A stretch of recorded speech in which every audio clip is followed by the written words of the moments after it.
कुछ ऐसे अपराध हैं जिनका प्रायश्चित करना पड़ता है। जैसे किसी संत का आपके द्वारा द्रोह हो गया है तो आपको उसी संत से क्षमा याचना करनी पड़ेगी, नहीं चाहे जितना जप कर लो। एक तो जप होगा ही नहीं क्योंकि अपराध बन चुका है, और चाहे जितना जप कर लो वो क्षमा नहीं होगा जब तक उस संत से आप क्षमा नहीं मांगोगे। ये मतलब पक्की बात समझ लीजिए। जब बड़े बड़े सिद्धों के द्वारा अगर ऐसी त्रुटि हो गई तो उनके भजन में विक्षेप पड़ गया। एक बार हरिराम व्यास जी महाराज सत्संग कर रहे थे तो उसी चर्चा में कहा कि कबीरदास जी तो निर्गुणिया संत हैं, वो वृंदावन के रास विलास नित्य विहार का, ऐसा तो एक अपमान होता है ना संत का। बस उनकी जो अध्यात्म लीला थी वो बंद हो गई, अब वो व्याकुल हो गए। न भजन, न प्रभु का रूप चिंतन, न प्रभु की लीला चिंतन, तो बड़ी व्याकुलता पैदा हुई। तो अपने गुरुदेव हरिवंश महाप्रभु के समीप गए और कहा हमारा भजन रुक गया, हमारा जो लीला चिंतन था वो रुक गया, पता नहीं क्या हो गया, और बहुत रोने लगे।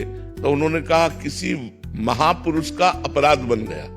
देखो कितना सूक्ष्म होता है अपराध। उन्होंने निंदा नहीं की, बस केवल इतना कहा कि वो तो निर्गुणिया संत है, वो वृंदावन के इस प्रेम रस के रास विलास को, ऐसा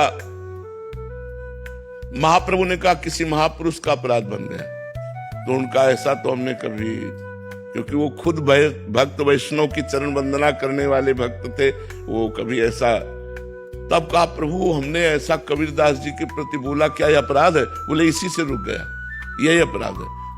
तब वो कबीरदास जी के प्रति रो करके प्रार्थना की कि प्रभु मुझे क्षमा करो। तब कबीरदास जी यमुना जी से प्रकट हुए, यमुना जी के किनारे, वो भी सिद्ध पुरुष थे हरिराम व्यास जी। तब उन्होंने कहा कि भगवान जिस संत को जिस सेवा के लिए भेजते हैं वो सेवा करता है। इसका मतलब ऐसा नहीं कि हम निराकार की उपासना का वर्णन करें तो हमको साकार का ज्ञान नहीं है या प्रेम रस का ज्ञान नहीं। जैसे सब्जी परोसने वाला सब्जी परोसता है, लेकिन जब पाएगा तो पूरा पत्तल पाएगा, ये नहीं कि उसको केवल सब्जी ही दी जाए। ऐसे ही कोई निर्गुण निराकार, कोई सगुण साकार, कोई भगवान के अलग अलग रूपों का संत महात्मा वर्णन करते हैं, लेकिन जब वो आनंद में डूबेंगे तो पूर्ण आनंद में डूबेंगे। तब तो अगर किसी संत वैष्णव का अपराध बन जाए तो फिर नाम जप से नहीं, उसी संत वैष्णव से क्षमा याचना करने पर अपराध का क्षमापन होगा।